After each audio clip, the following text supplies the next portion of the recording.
and you will find rest. This yoke is easy to bear, and this burden is light, unlike their yoke and burden. We took the liberty to put parenthetic expressions to put meaning and context to what Jesus was saying.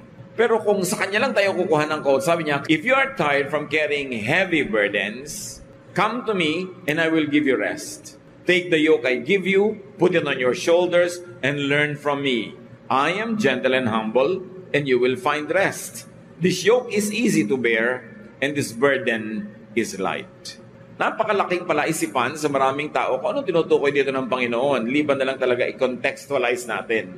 Sabi niyo, kayong mga napapagod, mga nabibigatan sa inyong mga dala, sa akin kayo pumunta. Ang laging usual na pagbasa ng mga tao doon mga dalang kasalanan, mga dalang bisyo, mga dalang masasamang ginagawa. Pero ang konteksto ng pagtuturo ni Lord sa Matthew 11, religious context. Mga taong nabibigatan, hindi sa kasalanan, kundi sa sobrang kabanalan. Mga taong nabibigatan, hindi dahil sila nasa sanlibutan, kundi sobra silang relihiyoso. Ang nagpapabigat sa buhay nila ay napakaraming religious doctrines and teachings na ang bunga, hindi sila lumalaya, lalo silang nakukulong, hindi gumagaan ang buhay nila, lalong bumibigat. Kaya si Lord nagbigay ng alternative sa mga tao. Libu-libo na ang pagtaon ng ating relihiyon, kung sa kanya sasabihin niya ito. Pero napahinga ba kayo? Hindi kayo napahinga. Napagod lang kayo ng napagod, nahirapan kayo ng nahirapan. At yan ay inulit din ng Gamaliel sa Book of Acts. Sabi niya, napakarami nating ipinapataw ng mga batas at mga regulasyones sa ating mga kababayan na hindi naman nasunod ng ating mga ninuno. At tayo din hindi natin nasusunod. So yung pagod na tinutukoy ni Lord sa Matthew 11, 28-30, hindi pagod ng isang makasalanan, kundi pagod ng isang relihiyoso. Sobrang pagpapakarelihiyoso niya, nagkapagod-pagod na tuloy ang kanyang buhay. At sabi niya, sa akin kayo pumunta. Kasi nga may ibang pinupuntahan yung nagpapabigat ng kanilang buhay. Yung ibibigay ko sa inyong pasanin, sabi ni Jesus, the religious burden I will give you is light. It is easy. You will find rest for your souls. Sabi niya, ako ay mapagpakumbaba, ako ay humble, hindi ko kayo mamaliitin, hindi ko kayo husgahan, mapapahinga kayo. Magaan na dalhin itong aking ibibigay sa inyo. One great ministry of Jesus is to give rest to the weary. To be specific, is to the religiously and spiritually tired. Kung nakakapagod maging makasalanan, nakakapagod din sobra maging relihiyoso. Kung nakaka-oppress ang kasalanan, yung extreme niya, na extreme religiosity, nakakapagod din. So one great ministry of Jesus is to make religious and spiritual life restful and easier for people. Sabi niya, hali kayo sa akin kayo sumunod. Yung kailangan yung kapahingahan, yung kailangan nyo na ma-relax kayo, kailangan nyo na walang patakarang pagtanggap, pagmamahal, ibibigay ko sa inyo. Kasi naaawa ako sa inyong pagod na kayo, hindi pa rin kayo enough, kulang at kulang pa rin. Misguided and misguiding religion makes life more difficult, more tiring. Puro bawal o puro sa bawal ang emphasis ng mga turo, nakakasakal. Maraming nagkukulang tuloy dahil sa dami ng regulasyon na hindi makayang sundin, kaya maraming kinakapos. At dahil kinakapos, napipilitang magkunwari at nakakapagod magkunwari. Kung atin talaga itong oobserbahan mga kapatid, misguided religion oppresses. Kasi kung meron kang kasalanan, hindi mo maipakita sa mga kapatiran, hindi mo masabi, kasi uhusgahan ka. Liliit ang pagtingin sa'yo. Baka tanggalan ka ng ministry kung may kulang. Kaya ang mga pamilya, lalo buong family, umaten ng church. Pag mayroong anak na naging addict, pag may anak na naging unwed mother, pag may anak na nagkaroon ng maraming problema, hindi nila masabi sa church, nahihiya sila. Sasabihin, ano na lang sasabihin sa atin sa church? Deacon pa naman ang tatay mo. Ako pa naman, nasa quarry. In other words, naging burden na lagi kang may patunayan, naging burden na lagi ka dapat na perfect, at pag less than perfect ka, napipilitan ka magkunwari. Nakakapagod. Hindi yon ang espiritualidad na gusto ni Jesus. Sabi niya, you relax lang kayo. Paano mga kapatid makaka-relax? Makaka-relax ka lang kung perfect ka, kasi wala kang itatago. O kaya, makaka-relax ka lang kung kayo mismo ay nagpapatawaran, kayo mismo ay tumatanggap sa isa't isa, hindi naghuhusgahan, hindi nagsusumbatan, hindi nagsusumbungan, doon ka lang marerelax. Kaya ba natin maging perfect? Hindi. Alam yun ni Jesus. Kaya ang ginawa niya, niluwagan niya. Dahil gano'n naman talaga ang original intention ng Diyos para sa mga tao. Kaya noong ang mga religious leaders ay pinagsasabihin ni Jesus, sabi niya sa Luke 11:46, "You experts in the law, woe to you, because you load people down with burdens they can hardly carry, and you yourselves will not lift one finger to help them." Sabi niya, may kakahinatan kayo, may pupuntahan kayo, lagot kayo, mga experts of the law. Ang ginagawa niyo, pinapahirapan niyo mga tao, ang dami niyong ipinapataw na utos, ang daming requirement, ang daming regulasyones, na hindi nila makaya. Tapos di nyo naman tinutulungan kayanin yun. In fact, kayo nga, hindi nyo kinakaya yun sabi ni Jesus. Kaya kung bibilangin ninyo ang lahat ng comment ni Lord na nangre-rebuke, napakarami na ni-rebuke niya mga religious leaders na nagpapahirap sa tao. Yun ang woman caught in adultery was not even rebuked as sharply as the religious leaders were rebuked. Kasi ang ayaw na ayaw ni Jesus ay yung relihiyon na pabigat sa buhay. Na siyang nagiging puntahan ng maraming tao, nagiging relihiyoso noon, maski ngayon. Nakakatanggap nga ako ng mga tanong sa Facebook. Sabi, Pastor, yung buong pamilya po namin nagsaserve sa church. Minsan po, umabsent kami kasi anniversary ng mga lola namin sa probinsya. Di buong pamilya kami umuwi. Napagalitan kami. Pagkatapos, minsan naman, may namatay na kamag-anak namin. Di sabay-sabay din kaming absent. Napagalitan kami. Nung nakakatatlo na po kami, gusto na kaming itiwalag. Anong gagawin mo kung may kailangan na family event? Hindi ba pwedeng umabsent? So, kasi po, kami, mga lingkod kami. Yun nga, lingkod ka nga, kaya lalo ka naman dapat may privilege, so pwede ka namang mapahinga. Lalo't kailangan. Huwag lang naman ang dami mo ng absent na walang kalatoy-latoy ang dahilan. Pero ano ba yung may ikakasal kayong pinsan, ma-attend kayo, masama ba yun? Minamasama ng church, nahirapan yung mga tao. Na dati, maluwag ang buhay nila, ngayon pati haba ng buhok nila, kukulayan yung buhok nila ay nire-regulate. Pati, hindi ka pwede mag-boyfriend hanggang nasa ganito kang edad. Hindi ka pwedeng mag-ganito. Dumami yung bawal, na kahit nung panahon nga ni Jesus na ang dami ng bawal, wala yung mga bawal na yun nadagdagan. Hindi ka pwedeng mag-play ng secular music. Hindi ka pwedeng mag-ganito. Sino may sabi na may secular at may sacred music? What makes music sacred is its content, the words. So kahit hindi yan kinakanta sa church, kahit kinakanta sa radyo, sa TV, kung magaganda yung words at hindi laging kailangang tukol sa Diyos, kung halimbawa pinupuri mo ang napakagandang sampagita, abay napakagandang song of worship yon kung kinikilala mo na ang sampagita ay likha ng Diyos. At ang kagandahan belongs to God because God is beauty. Hindi naman kailangan laging yung pangsimbahan ng kanta. Pero dumami ang regulasyon. Humihirap ang buhay. So people go underground. Nagiging kunwari lang naman hindi naman nagiging perfect. Nagbabalat kayo lang. Kasi nga, mahuhusgahan. Yun ang ayaw ni Jesus. Sa Matthew 23:13-14, another rebuke niya sa mga religious leaders. Sabi niya, "You Pharisees and teachers of the law of Moses are in for trouble. You're nothing but show-offs. You lock people out of the kingdom of heaven. You won't go in yourselves and you keep others from going in." Can you imagine these harsh words? Hindi binitawan ni Lord sa prostitute, sa tax collector. No, sa religious leaders. Sabi, may nakalaan sa inyo na tapat na parusa sa inyong mga pagmamalabis. Puro lang kayo pasikat. Ganun. Hindi nyo pinapayagan ng taong makarating sa langit. Kayo man, hindi rin naman kayo pumapasok. At ang langit na ito, hindi lang laging yung langit na kaligtasan ng kaluluwa pag namatay ka. Kasi ang langit din ay dito sa lupa. Yung tahimik ka, payapa ang iyong loob, hindi ka naliligalig, hindi ka nagkukunwari, hindi ka stress. Langit din yun. Thy kingdom come, thy will be done on earth as it is in heaven. So it is possible to have a slice of heaven on earth. And heaven is peace. Heaven is love. Heaven is contentment. Sabi niya, alam nyo, hindi makakaranas ng heaven o peace o katahimikan ng mga sumusunod sa inyo sa dami ng pinagbabawal nyo na kahit sila supermen or superwomen, imposible nilang masunod lahat.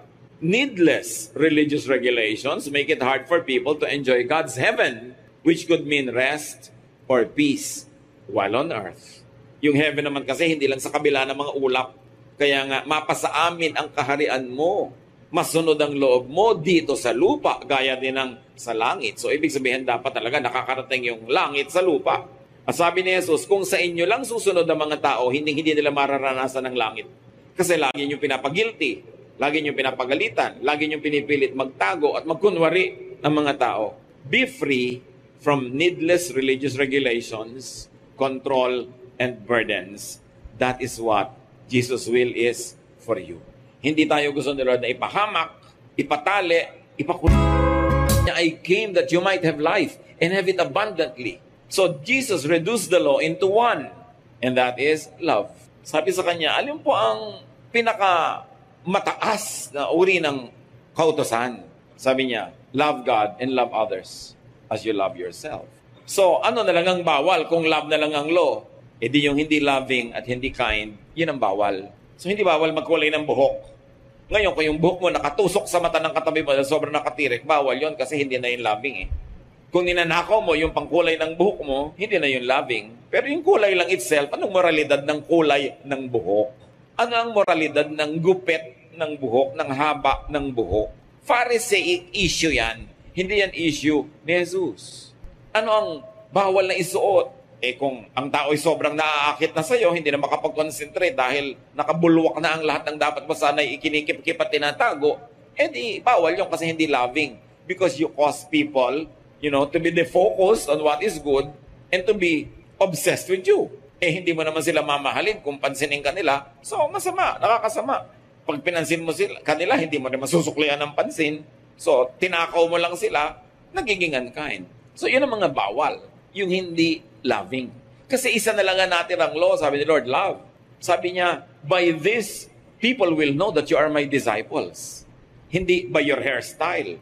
Hindi by the length of your hemline. Hindi by the version of Bible you read. Sabi niya, if you love one another, people will know that you believe in me, that you are my disciples. And because you are loving, you'll be ethical, your ways will be considerate, you will be very, very accommodating to people. Yun ang kaisa-isang iniwan ni Jesus na command. Bakit pinaparami ng mga Kristiyano? Bakit pinapadami pa ang pagpapahirap? At sinasabi ni Paul, love is patient and kind. Kung impatient ka dahil sa ang dami mong pinapagawa, pinagbabawal, hindi ka na kind nun, hindi ka na loving. Lalo mo nabe-break yung law ni Jesus. Now, freedom from the law means freedom from sin. Bakit ba dumating si Jesus? At bakit siya sinundan ni Pablo? Ang mga tao sobra ng taling-tali sa mga religious laws ng mga religious systems. And Jesus came to set them free because that's at the will of the Father for people. That's why the religious system was the one that killed Jesus. Kasi nawalan sila ng halaga, nababawasan ang importansya nila, at nababawasan ang control nila sa mga tao. They had Jesus killed. Hindi naman yung mga makasalanan nang humingi na si Jesus ay patayin eh. Yung mga relihiyoso ang humingi nun. Kasi ayaw nila ng pagpapalaya ni Jesus dahil gusto nila, hawak nila sa leeg ang mga tao. So, bakit free from sin ang mga tao na nananalig kay Jesus? Sabi ni Paul, Romans 2:12, all who sin under the law will be judged by the law. Suriin nyo to ha. Who are the people who are under the law? The Jewish people were under the law. The Gentiles were not. Never in the history of the Jews did they convert Gentiles. Hindi sila mahilig mag-convert. Sa kanila, yung pananalig nila, kanila lang. Sa tingin nila, sila lang ang kausap ng Diyos tungkol sa law. Therefore, ang usapan tungkol sa law, ang covenant tungkol sa law, was about the Israelites. It concerned them. Ang tanong, hindi ka Israelite, hindi ka Jew, Gentile ka, you are not under the law. Bakit ka magpipilit sumali sa usapan na yun mismo mga kausap na Jew, hindi makatupad? Hindi nga nila magawa lahat. Ikaw na hindi kasali, sasali. Kaya kinlarify yun ni Paul. Sabi niya, you are not under the law. First of all, you are not Jews. Kausap ba kayo sa Mount Sinai? Kausap ba mga ninuno nyo? Hindi kayo kasali sa usapan na yan. Sila ang nung araw ay pinagbawalan, huwag kakain ito, huwag kakain ito. Ba't naman ikaw na hindi kasali? Sasali ka pa ngayon, ayaw mo na rin kainin yon. Hindi ka naman nga kasali sa usapan na yan. Ang point is, the law was given as a covenant with the Jewish people who were freed from slavery in Egypt. Ang tanong, kasali ka ba o ang mga ninuno mo sa nag-exodus? Bakit ka sasali sa contract na yon? Ang hirap-hirap sundin. Kaya si Jesus mismo, pinalaya na niya yung mga Jews, yung mga Hudyo, Sa mga usapan na yon, sa mga regulasyones na yun, ng pagkain, ng Sabat, at kung ano-ano. Kaya, binrate na nga ni Jesus kung tutuusin yung law of the Sabbath, yung mga law ng cleansing law, yung mga purification law, para ipakita niya na tapos na ang usapan na yan. Meron ng bagong usapan, meron ng New Covenant, meron ng New Testament. Gusto na ng Ama sa Langit ay lumuwag ang inyong mga buhay, makalaya kayo sa effect ng law. Ngayon, yung mga Gentiles, na kahit kailan hindi naging under the law, lalo namang hindi nakasali sa usapan na yon. Pero, yung mga Jewish Christians, akala nila, pag naging Christian sila, Jew pa rin sila. So may mga conservative Jews who maintained that Christians or Jews who had become Christians must still be under the law. Kaya nung may mabalitaan nila na may mga Gentiles na naging Christian, in-insist nila, o kayo mga Gentile, hindi kayo under the law, hindi kayo mga circumcised. Ngayong nagiging Christian kayo, dapat maging Jew muna kayo, kailangan pa circumcise kayo. Kaya nagalit si Paul. Sabi niya, the Gentiles will have a circumcision of the heart. It's a spiritual circumcision, not a physical one. Kayo nga, hirap na sa mga inuto sa mga ninuno natin. Pati ba sila na iba ang ninuno, idadamay nyo pa sa usapan na yan? Kaya nagkaroon ng maraming issue noon. Kasi ayaw ng mga Jewish Christians na yung mga Gentile ay kumain ng mga bawal sa mga Jew. Kaya nga, si Paul, sabi niya sa Romans 6:14, "For sin shall no longer be your master, because you are not under the law, but under grace." Sabi niya, hindi na kayo alipin ng kasalanan. Not because you are sinless, not because you are perfect, but because the law has no power on you. Hindi kayo Jew. At number 2, kahit Jew kayo, nanali kayo kay Jesus, napalaya na kayo sa hold ng law, sabi niya, you are not under the law. Therefore, you are not guilty. No longer under the law, therefore, not in sin. Remember, the believer in Jesus is sinless, not because the believer is holy, but because the law that makes you sinful when you break it does not have a hold on you. At yung talagang nilinaw na masyado ni Pablo, you are not under the law but under grace. Kaya ang mga evangelical Christians, we say, we are saved through faith in Christ by grace of the Father. Bigay lang, regalo lang. Itinuturing akong walang kasalanan, hindi dahil wala akong kasalanan, kasi hindi naman ipinapatupad at pinapairal sa buhay ko yung law that was in effect in the lives of the Jews. Kaya nga, buti ka hindi ka Jew, hindi ka kasali sa usapan. Ba't ka ngayon kusang sasali pa doon?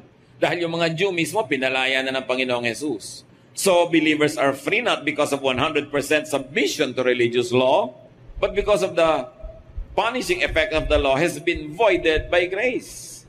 Parang ganito, no parking, nakalagay, nagpark ka, may huhuli ngayon sa'yo, uy, bawal niya mag-park, hulihin kita. Pero sabi mo, exempted ako sa law na yan. Yun yun. Because the law was voided for you. Kaya ngayon naman mga Christian, not knowing that and not knowing the history of the Jewish people, and that the history of the covenant was with the Jewish people, not with the Gentiles, Gentiles na nga sila, pinapagod pa nila ang sarili nila na maging Jewish. Kaya ngayon may mga uso-uso pa na kinokopya nila yung mga patilya ng mga Jew, yung mga suot, yung mga tradisyon sa mga Jews, yung mga piyesta nila, and even Jewish terms. Ayaw na nilang gamitin yung Greek, even English terms of names in the Bible, kailangan Jewish pa. Well, there's nothing wrong with using the names. Kaya lang, something becomes wrong when you say it's the only name that works, and they should be called only by that name. Dahil nagkakaroon ka ng bagong amo. Una, kailangan maging Jewish. Second, nagiging second class tao ka kasi magiging first class yung mga Jew eh. Kaya nagkakaroon ng political dimension yon pagka sumali ka sa ganung mga usapin. Many churches emphasize freedom from the law, yes, but only in matter of salvation. Sasabihin nila, salvation is free. You are free from the law. Pero oras na na-save ka na, sinabi mong believer ka na, tatampakan ka na naman nila ng mga bagong laws. So yung pala, sandali ka lang free from the law. But the moment that you accept Jesus and you have become a member of the church, ang dami na namang laws. E di parang deceptive yun. Nasaan yung freedom in the Lord? Nasaan yung gaan? Remember, freedom is not licensed to do anything you like. Because merong law na love. So ang standard mo na lang, is this loving? Will what I do be loving? Pagbabawalan ko ba ang pamilya na ito na umabsent, na may event sila sa probinsya, loving ba yun?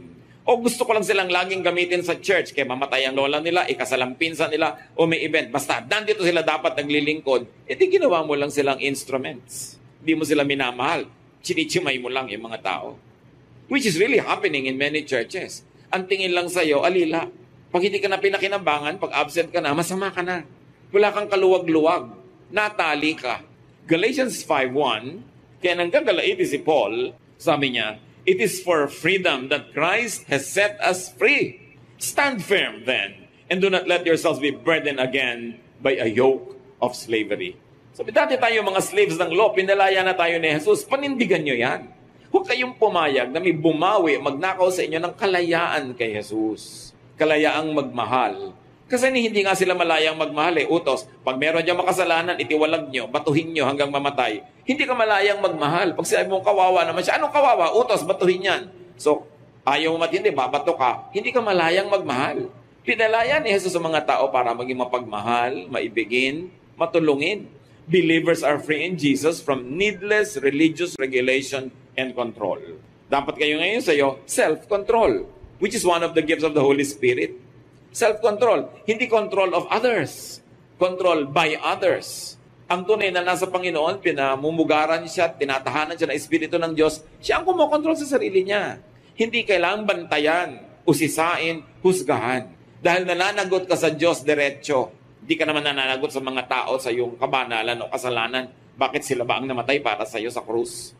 Kaya mahalagang maunawa yun ng mga tao dahil nandito na nga at namatay ang Panginoon para tayo palayain, pero maraming pumapayag pa na hindi sila maging malaya dahil akala nila yun ang tama.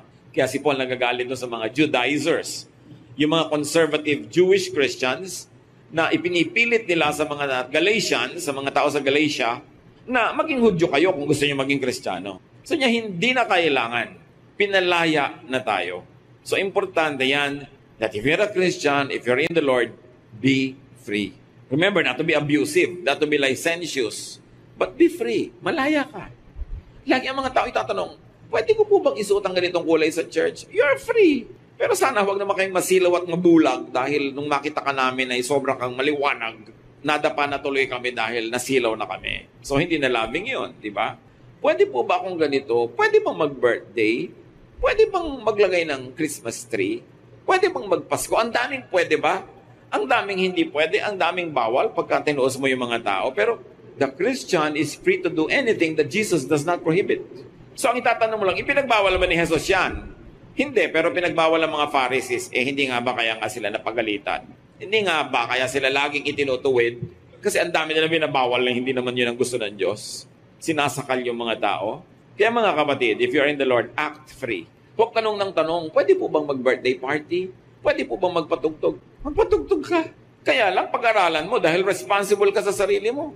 Loving ka ba kung ang pangit-pangit, ang mali-mali ng mga words ng kantang pinapatugtog mo, tapos may kumanta, may naniwala doon, sinunod yon. Loving ba yon? Kaya actually, napakaganda nung law na love. Kasi mag-iisip ka. Hindi lamang letter of the law na nasunod mo, hindi ka nagpatugtog, so akala mo loving ka na. Pero iba pag sinabing love mas magiging maganda yung effect. And you don't only act free, set other people free. And let other people be free. Merong isang conservative na taga-church. Sabi niya doon sa isang babaeng nakasalubong niya, ganyan ba? Ganyan ba damit ng Kristiyano? Sabi niya talaga, kinokontrol niya yung isusuot ng kapwa. Alam niyo, sabi ni babaeng kinokontrol, sabi niya, ate, buong buhay, pobreng-pobre ako. Kamakailan lang ko nagkapera-pera na nabili ko yung gusto ko, tapos gusto mo, hubarin ko pa. E dito mahimik ngayon si bully ate. Ano nga bang pakialam mo sa suot ng kapwa mo? Dahil mas malaki ang Bible mo, dahil mas matagal ka na sa church, marami kang verses, papakailan mo isusuot niya? Hayaan mo siya managot sa Diyos. Kung mali, yun. Marami kasi Kristiyano, parang pulis. Sin yung ginagawa mo. Ganito, ganyan-ganyan.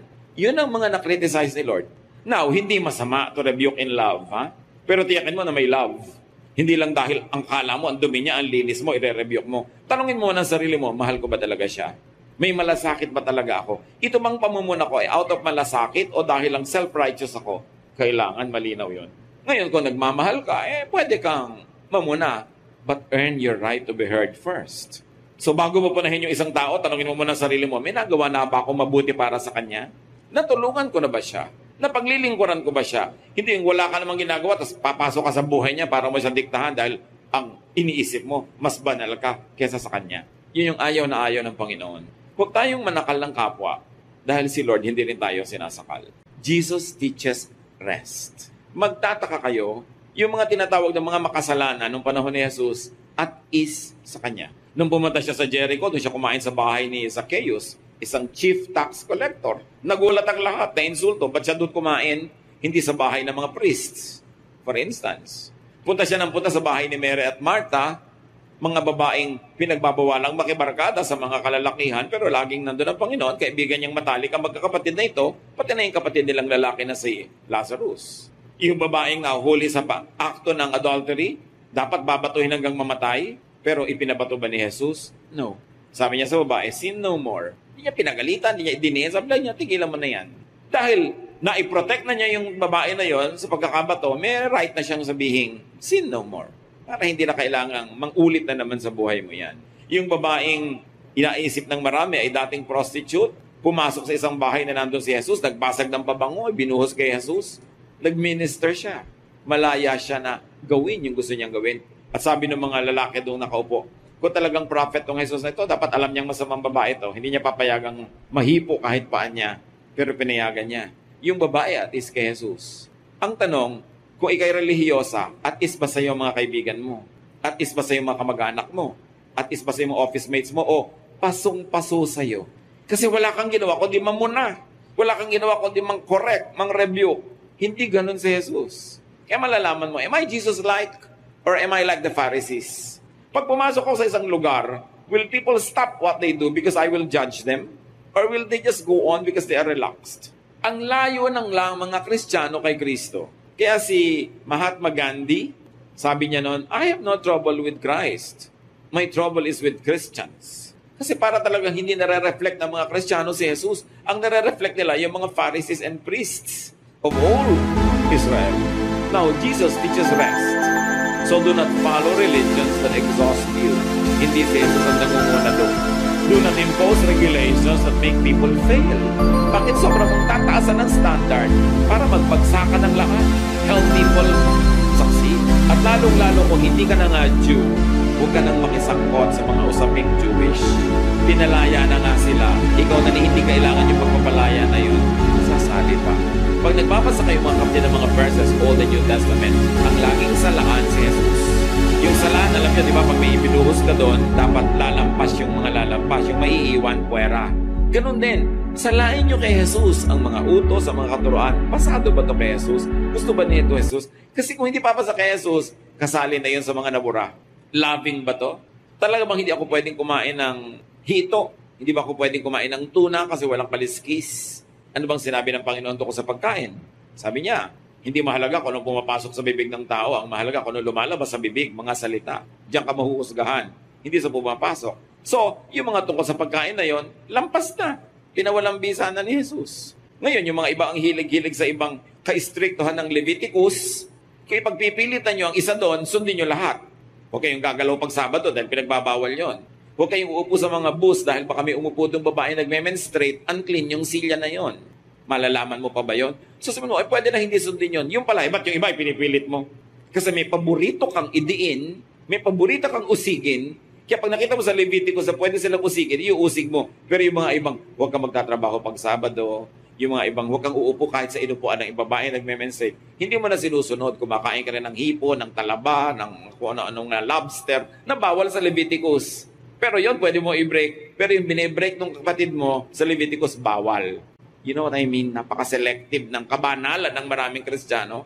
Pinipili lang nila yung paborito nilang usigin na kasalanan at nagpipikit mata sila doon sa mga alam nilang pinagbawal pa rin pero sila mismo gumagawa. Kaya sabi ni Gamaliel, why are we going to impose these difficult regulations on people and even our own ancestors and even we are not able to follow this? Kaya ang solusyon ni Lord, sige, guilty lahat dahil wala namang makasunod. Ang natitira na lang na law is love. Kailan kaya natin makikita sa Christian churches na nagsasabing sila ay Jesus-based, Jesus followers, na talagang umiiral yung kay Jesus na batas na love at hindi nagkakaaway-away, nagyagera-gera dahil sa Leviticus, dahil sa ganito, dahil sa ganyan. Kailan mangingibabaw yung utos ni Jesus kaysa doon sa mga opinion ng mga propeta at ng mga ibang mga disciples na tao din naman sila. Hindi sila perfect. Only Jesus is perfect.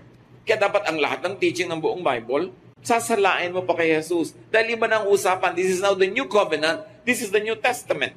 There is a new arrangement between God and people. Sayang yung privilege na ibinibigay ng Diyos kung hindi natin gagamitin. Jesus teaches freedom from needless religious regulations, control, and burdens. So let others rest and enjoy their full lives.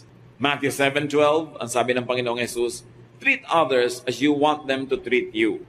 This is what the law and the prophets are all about. Ang dami-daming law ng prophets, ang dami-daming law nila Moses, pero sabi ni Lord, ganito na lang yon, love others as you would like to be loved.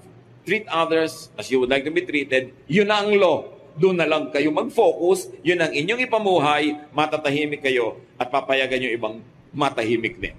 So sa darating na bagong stage ng ating spiritual life, bagong level ng maturity, be more Christ-like. Let the love of Jesus prevail in our lives. Salain ang mga teaching na hindi papasa sa love ni Lord at ang ating unahin at tupagin yung pag-ibig na itinuturo ni Jesus.